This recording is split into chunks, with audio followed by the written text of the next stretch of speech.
হে hi everyone, আমি Shreshtha. Welcome to my another video. আজকে রান্না করে নিচ্ছি মাছের তেল দিয়ে পুঁই শাকের তরকারি।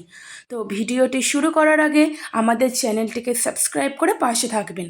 তো এখানে দেখে নেওয়া যাক কী কী লাগছে: কুমড়ো, পেঁপে, আলু এবং পেঁয়াজ। চলুন শুরু করা যাক। প্রথমেই কড়াইতে তেল দিয়ে দেব। তেলের মধ্যে কাঁচা লঙ্কা দিয়ে দিচ্ছি এবং ফোড়ন দিয়ে দেব। আপনারা যদি চান তাহলে এখানে শুকনো লঙ্কাও ব্যবহার করতে পারেন। এরপরে আমি পেঁয়াজ দিয়ে দিলাম। পেঁয়াজটা দিয়ে খুব সুন্দর করে তেলের সাথে মিশিয়ে নেব। বন্ধুরা, এই রান্নাটা আমি সবথেকে কম উপকরণ দিয়ে কি করে সবথেকে সুন্দর খেতে হয় সেই চেষ্টাই করেছি। আপনারা অবশ্যই বাড়িতে বানিয়ে দেখবেন কীরকম হয়। এরপরে আমি আগে থেকে কেটে রাখা আলু এবং কুমড়োটা দিয়ে দিচ্ছি।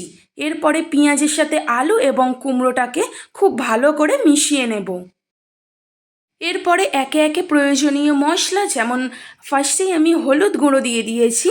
হলুদ গুঁড়ো দেওয়ার পরে আমি তরকারিটার সাথে হলুদ গুঁড়োকে খুব ভালো করে মিশিয়ে নেব। এরপরে আমি জিরে গুঁড়ো দিয়ে দিলাম, দিয়ে সেটাকেও খুব ভালো করে তরকারির সাথে মিশিয়ে নেব।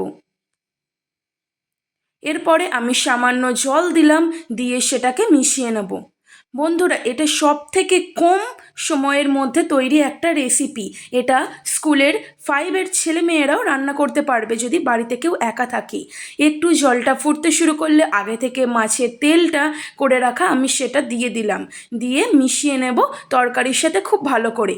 এরপরে প্রয়োজনীয় মেন যে ইনগ্রেডিয়েন্টস তা হলো পুঁই শাক। সেটাকে দিয়ে আমি খুব ভালো করে আলু, পেঁয়াজ, কুমড়োর সাথে মিশিয়ে নিচ্ছি। এরপরে আমি কিছুক্ষণের জন্য ঢাকনা চাপা দিয়ে রেখে দিলাম। ঢাকনা খোলার পরে হালকা মতো এরকম হয়ে উঠলো, তখন আরও ভালো করে নাড়লে আস্তে আস্তে কালার তরকারিটা হয়েও যাবে এবং কালার চেঞ্জ হয়ে যাবে। এরপরে দেখো আমি একটা বাটির মধ্যে তুলে নিয়েছি।